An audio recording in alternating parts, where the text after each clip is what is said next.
Ang date po ngayon, 17, right? Tomorrow, mag-i-start po kami ng integration. Kasi 18 tomorrow. So, mag-i-start kami ng integration in their system. And testing, dire-diretso ng mga January. Tapos, pagdating sa pharmacy, meron tayong Southstar Drug, Watsons, and the generics pharmacy sometime maybe after first quarter of next year. We are still talking to Mercury Drug. Ang totoo yan, unang-una namin kausap si Mercury Drug. Kaya lang maliit yung margin na pinag-uusapan namin. And I think when we show them kung ano yung ginawa namin sa ibang merchant, baka i-entertain nila, i-pursue nila. Ayaw nila nahuhuli sa ganyan eh. And then, fine dining, kausap namin ang bistro group, kausap namin yung mga groups of restaurants. And surprise na lang ako ng mga company, pero again, mga Italianis, lahat ng bistro, di ba? So, marami pa ho yan. Would you believe pati yung Andox Lechon, manok, higil na sila magsimula. Susunod, babayad kayo lechon manok yung cellphone yung ginagamit. Kasi miss na hindi na rin posible eh. Magkano po ngayon ang pinakamurang smartphone? Sabihin niyo sa akin, yung Android Android. Kung gingerbread, 2,000 pesos. Imagine mo 2,000 pesos. Lahat ng mga Andox Lechon naka 2,000 pesos worth na Android. Tapos yun lang ang tumatakbo. I-scan lang nila yung I-scan lang nila yung QR code nyo na pambayad. Ang sarap no, nag-enjoy ka lang ng lechon, and then maybe after a couple of days or weeks, bumalik pa yung binayad mo. Di ba yun ang pinakamasarap na experience? Of course, we're talking to Rustans and Robinsons. Rustans is okay, mas responsive sila ngayon. Si Robinson, papunta na rin tayo doon. Except that kasi patapos na taon eh. So, hintayin nyo next year marami mong merchant. Ito lang ang point.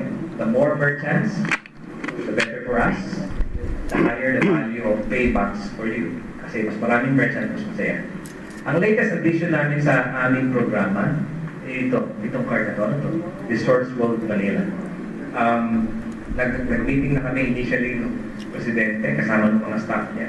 And he already assured us, we will do it. Sinabi niya na yan. So, ang concept is very simple. You buy this card, okay, you transfer value from your paybacks application to this card and use the card at any of the merchants dun sa Resource World Manila, then kami na bahala dun sa rewards niyo, sa payback.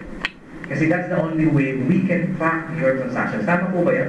Because of the application, we can now track or trace your purchases. Yun ho yung pinaka-importante. That's why. Gusto kong bigyan kayo ng pick. Ito yung letter ng Petron noong November 4 sa amin, stating that they're agreeing na si Paybacks platform gagamitin to reload points to value card.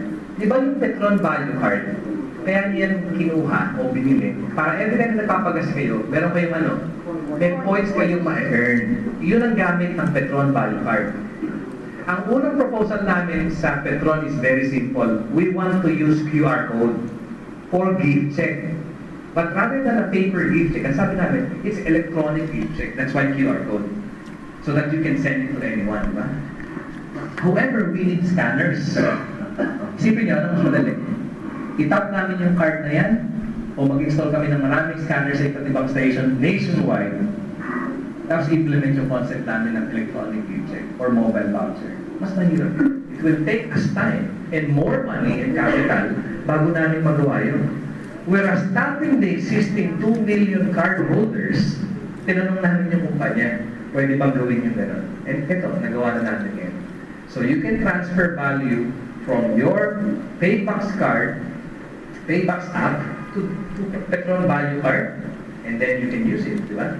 So again, lilipat mo yung value dito, pupunta doon, magagamit mo. Lilipat mo yung value dito, pupunta doon, magagamit mo. Lipat mo yung value ng Paybacks, pupunta doon sa Happy Plus, magagamit mo rin. So lahat ng transaction, kada lipat mo ng value from app to the card, natitrace natin.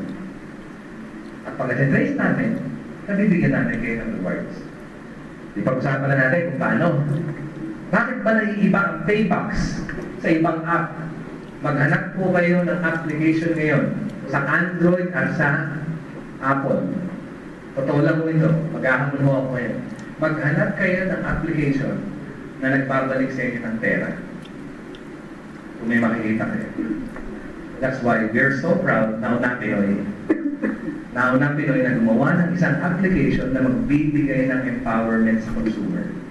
The rest of the application is about entertainment and for business productivity and a lot of things. Pero about consumer empowerment, of course, may mga application about rewards. Meron. Nagbibigay ng points. Meron. Konting consumer empowerment yan. Kasi fraction of a percent pa rin ang value. Okay? Hinihina mo ba kayo? Alam mo lang, giniginaw kayo sa excitement. Again, bakit na iba Paybacks? Very simple. Paybacks is generous. That is an statement. Kayo ba, pagka bumili kayo, mas ibinalik sa inyo yung binili nyo, 100%, hindi ba generous yun? Ang tanong ko sa inyo, bumili kayo ng 100, binalik sa inyo G's. Ano tawag nyo? Thank you na rin, thank you. G's, sayang din yan, di ba? Walang piso mo, walang G's, di ba? Binigyan ka ng G's. Bumili ka ng 100. After a few days, bumalik sa iyo 100 din. Anong tawag mo doon? Generosity. Binalik sa iyo ng buo eh. Eh kung may ganung sistema, paano nangyayari yun? Ang offer namin, payback of 20% and up to 50%. Alam mo na nasa isip nyo ngayon. Nakikita ko yung mukha niya. Paano kaya na ibabalik ng 100% yung ginagastos ng tao? Di ba? Tama? Second question.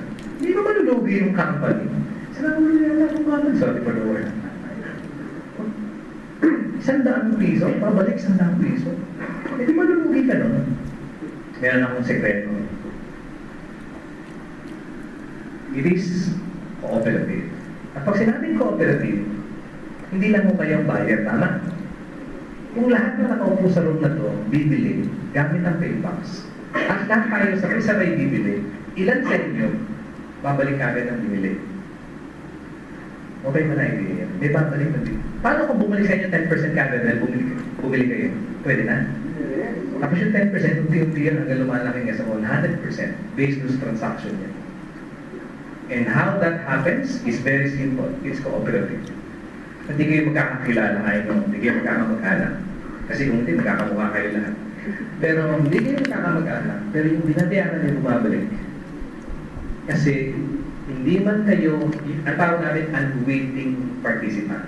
Hindi kayo willing, pero dahil sa sistema namin, every time na bumibili kayo, gamit ang app namin, tumutulong kayo sa ibang tao. Maganda ba idea yun? Pagbili mo, alam mo may natutulungan na tao. Tapos pag may ibang bumili, masaya ka, nakangiti ka agad. Uy, Paybacks user. Hindi mo alam yung buyer na yun, yung user na yun ng application. Yun ang bumubuo ng rewards mo. Yun ang nagbibigay ng rewards mo. Kaya the next time, na may makikita kayong Paybacks user, huwag yung tatanungin, kaninong downline ka? Huwag yung tatanungin, kaninong downline ka? Walang ganoon. Kasi kada isang user ng app, ibinabalik ang pera sa'yo. At kapag bumibili ka, may natutulungan ng tao at hindi lang isang tao natutulungan mo. Yun ang konsepto ng cooperativism. Para yung, para yung patronage reward. Except that, may twinig ka rin konti. Ano yun? Yung principle ng network marketing in-apply namin. O siyempre, hindi ko nabibigay sa inyo sikreto. Baka magtayo kayo sa pang-ingenious eh. Hindi pa kami nakapagsisimula. Pero yun po yung sikreto, cooperative. Ito, ano na to? Pamigay na to. Cooperative group rewards. It's the principle. Bibili kayo, ito yan, bibili kayo. Siyempre, hindi naman lahat ng tao sabay-sabay, di ba? Kahit na sabihin mo magkakasunod tayo, meron pa rin yung pagitan, segundo. Okay? Yun ang process ng system. Kada purchase nyo, nag-contribute dito sa fund. At yung fund, yun ang pinanggagalingan ng debate o payback. Of course, tinitignan namin kung qualified ka. At kung qualified ka, tatanggap ka. At lahat ng bumibili, darating ang time, tatanggap din. Parang nakita niya pila, no? Pero hindi yan actually gumagamit kami ng ganyan ko lang in-illustrate para maintindihan niya. Hindi ko yan parang isang tao lang na siya lang ang kumikita. Pero ang principle niya parang gano'n. One for all for one. Kaya as a buyer, you are helping. And as a buyer, you are being helped because you are given rewards. Okay? So, pag-usapan natin, saan nagagaling ang rewards? Dalawang source. Ulitin ko po, dalawa. Upgrade of subscription. Secondly, purchases. At under purchases, dalawa yan. Personal at saka purchases of other people. Pero isa lang yan, purchases pa rin yan. Dito sa aming programa, iba ho ang hugis namin. And gusto kong bigyan nyo ng attention tong hexagon because may role po ito eh. Hindi ko kami nakapakita ng bilog-bilog dito. Tsaka ng triangle. Wala ko kami ng sa amin hexagon. Leading ko, may dalawang paraan para kumita kayo ng rewards. Upgrade, purchases. Upgrade, purchases. Ang uunahin natin pag-usapan, purchases. Kasi yun ang pinakamaganda. Bakit ko? Kahit walang mag-upgrade sa inyo, gumagana yung programa. At doon kami proud. Pag binili nyo, pagka-download yung application namin, at ginamit nyo, kahit hindi kayo mag-link or gamitin natin yung mas alam ng tao, mag-recruit, makikinabang kayo sa paggamit ng app. Ang unang-unang gagawin nyo, i-download nyo yung aming standard application. Ang tawag namin yan, Paybox app. Pag tinanong nyo, paano mga walang cellphone, smartphone, pwede kayo online? Pwede pa rin, card. Card na. Wala kayong phone na smart, wala kayong smartphone, wala kayong internet connection sa bahay, pwede kayong kumuha ng card sa amin. Card nyo. I-print namin yung QR code nyo. Sa harap ang likod ng card, may security code yan. Parang gagawin nyo lang, manghihiram kayo ng smartphone sa nag-invite sa inyo para makita nyo kung anong nangyayari sa account nyo. Pero mas maganda yan kung talaga mamumuhunan kayo ng smartphone. Magkano yung smartphone? 2,000. Kung naku kayo magtipid sa halagang 2,000, kung may babalik sa inyo, 30,000. You understand? Ba't kayo magtitipid ng 2,000 kung pangkabuhayan? Hindi pa nga nag-a-abroad, nagbabayad ng tao doon. Placement fee. Minsan ibinibenta ka lang pambayad ng placement fee. Di ba? Para lang magkaroon ng pag-asa sa buhay. Ito 2,000 lang, titipilin pa. Di ba? Smartphone po yan para makasali kayo. Okay. Bakit mahalaga yung hexagon? Gusto kong tandaan nyo doon na pag-usapan natin, may tinawag kami Excel. Kaya tinawag namin yung Excel, parang hexagon cell. Meron niyang kinalaman sa behavior ng cooperative group rewards natin.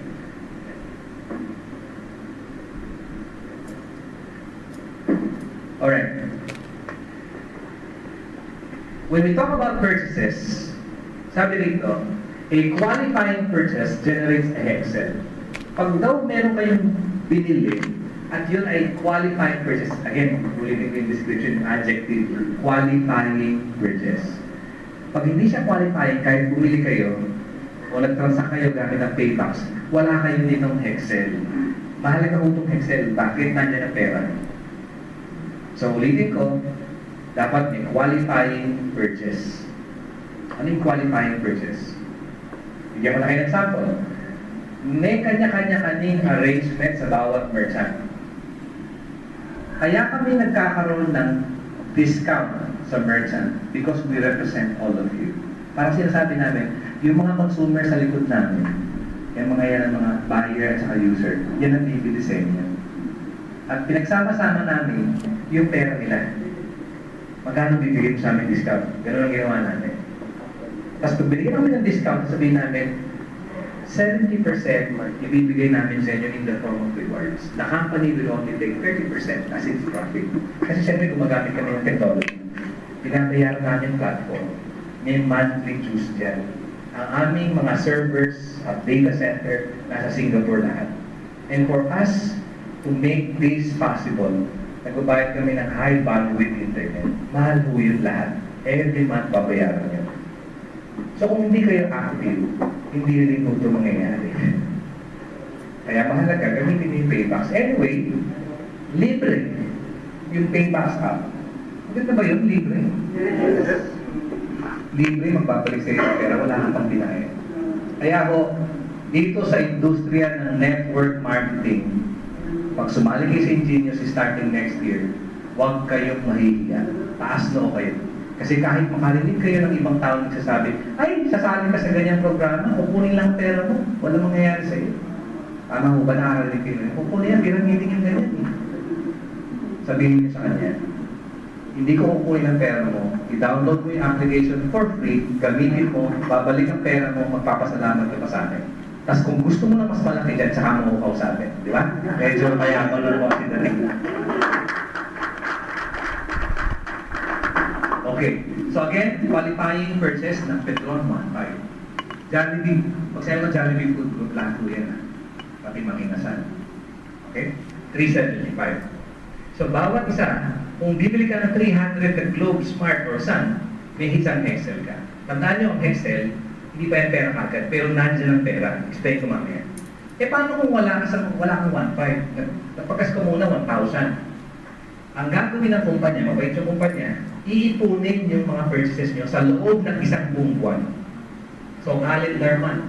So, 1,000, nagpagas ka, itay namin kung maaabutan mo magkakaroon pa ng 500. Kung nagpagas ka, ngayon ay nangyari lang December 31, nagpagas ka 1,000. Kinabukasan, iba natin. Ay wala na yun. Sayang yung binayad mo. Kaya pilitin mo na 1.5 ka. Pero kung naka 1,000 ka ng first week ng January, yung 500 sinunod mo sa second week, okay lang yun. May 1 hexel ka. As soon as pumasok yun na accumulate, may 1 hexel. Iwanan ko yan? Okay, dahil, paano kung mas mataas ang transaction ko? 3,000. Dahil 3,000 is equivalent to 1,500 times 2, meron kang dalawang hexel. Tawag namin hexels. Pag 500 ang Jollibee, magkano yung Jollibee yung qualifying? 375. Pero sobra to, yung sobra hindi namin i-accumulate.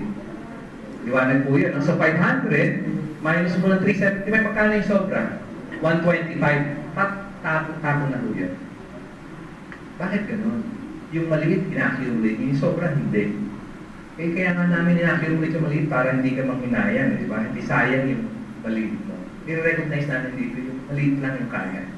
Pero yung sobra, ba't di mo pa dinoble? Parang ganun lang. In-encourage namin na gamitin mo niya.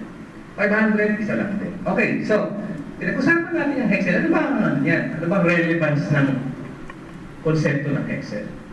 Isipin nyo na lahat ng tao dito sa room, kunyari lang, bumili tayo at lahat may qualifying purchases. Ito ang itsura niya sa system. Random. Yung isa dyan, pag mamayari ng isang nakaupo sa inyo, bumili siguro ng nagpagas. Sabi ko sana po, uminom ng gas pero kumain sa Jollibee. Marami, no? Iba-iba. Ang ginagawa ng cooperative group rewards, meron siyang algorithm, yung Excel, ina-arrange ng system yan according to time, according to time, according to relationship. So yun na ho, may hint na ako ng konti. According to time, according to relationship. Pag sinabi natin relationship, yung sino ba yung nag-link sa'yo? Hahanapin ng system yan. Nakita nyo, ganyan kagulo, di ba? Random. Gagawin ng system, ganyan. Di ba, maayos? Okay, bakit mahalaga yung maayos yung random transactions? According to time, and according to relationship, and according to the algorithm. Ganito po yan. Again, lahat ng qualified purchases aayusin kasi pag naayos, it will ensure that everyone will get rewarded from their purchases. Pag hindi inayos ng computer na ganyan yan, lahat na nagbumili, baka maghintay ng isang taon bago bumalik yung pera na ginastos nila. Ine-ensure ng computer, ng system, ng Ingenious platform na lahat magkakaroon ng rewards. Ganito ko ipapaliwanag. Paano ba nangyayari yung generous payback? That is your qualifying purchase. Yung ibang tao may qualifying purchase din, didikit yun sa'yo. Tama? Tama? Didikit effect. Yan yung qualifying purchase mo. Yung ibang tao bumili, hindi mo kilala, yung iba kilala mo, yung iba hindi mo kilala. Didikit yun sa'yo. At pag dumikit yun, ma-activate ngayon yung Excel mo. Okay? Dahil na-activate yan, magkano yung babalik sa'yo? 30 pesos. Kailangan may 6 na qualifying purchase na dumikit sa'yo. Pag ikaw bumili na qualifying purchase, may dinidikitan ka. At sasabihin ko lang sa inyo, hindi lang isang tao yung dinidikitan nyo. Magulong ipalit